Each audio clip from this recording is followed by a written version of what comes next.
श्री द्वारकाधीश महिला ग्रुप सूरत द्वारा आयोजित मेघा सर्व रोग निदान और रक्तदान शिविर आयुष्मान कार्ड बनाने का कैंप का आयोजन करनज विधायक प्रवीण घोघारी, पूर्व deputy mayor Dinesh Jidhani, Manisha Ahir, Jayshree Maishuriya, deputy आरोग्य अधिकारी महेंद्र पटेल, स्थानीय नगर सेवक उपस्थित रहे।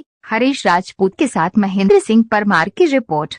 जय द्वारकाधीश मारा वो विस्तार में आवेल मगज हेल्थ सेंटर खाते आज अमारू श्री द्वारकाधीश महिला ग्रुप द्वारा सर्वरोग निदान कैंप, रक्तदान कैंप અને સરકારની જે પ્રજાલક્ષી યોજનાઓ છે એની માહિતી આપતો આજનો અમારો આ ખૂબ સારો અને શ્રેષ્ઠ કાર્યક્રમ યોજાયો હતો, જેમાં મુખ્ય મહેમાન તરીકે અમારા કરંજ વિધાનસભાના લોકપ્રિય અને મારા માર્ગદર્શક એવા ધારાસભ્ય श्री प्रवीणभाई घोघारी साहेब सहित अमारा कॉर्पोरेटरो, समाजना आगेवानो, कार्यकर्ताओं, लाभार्थीओ અને અમારી બહેનો ખૂબ મોટી સંખ્યામાં ઉપસ્થિત રહી હતી।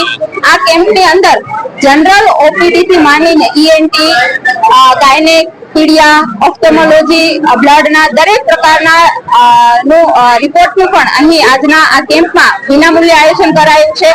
સાથે રક્તદાન માટે પણ લોકોમાં ખૂબ ઉત્સાહ છે, એટલે રક્તદાનનો પણ ખૂબ સારો કેમ્પ યોજાયો છે। અને અંતે તો હું એટલું જ કહીશ કે મગોગ હેલ્થ સેન્ટરની ખાતે અમારું જે દ્વારકાધીશનું આયોજન છે એમાં લોકોનો અને લાભાર્થીઓનો ખૂબ સાથ સહકાર મળ્યો છે, એટલા માટે જ આવો સુંદર અને શ્રેષ્ઠ અમે કાર્યક્રમ કરી શક્યા છે। આ તકે હું લાભાર્થીઓનો, રક્તદાતાઓનો અને અમારી મગોગની જે ટીમ છે મેડિકલ ઓફિસરથી અને આરોગ્યની ટીમનો પણ હું ખૂબ આભાર માનું છું। જય દ્વારકા।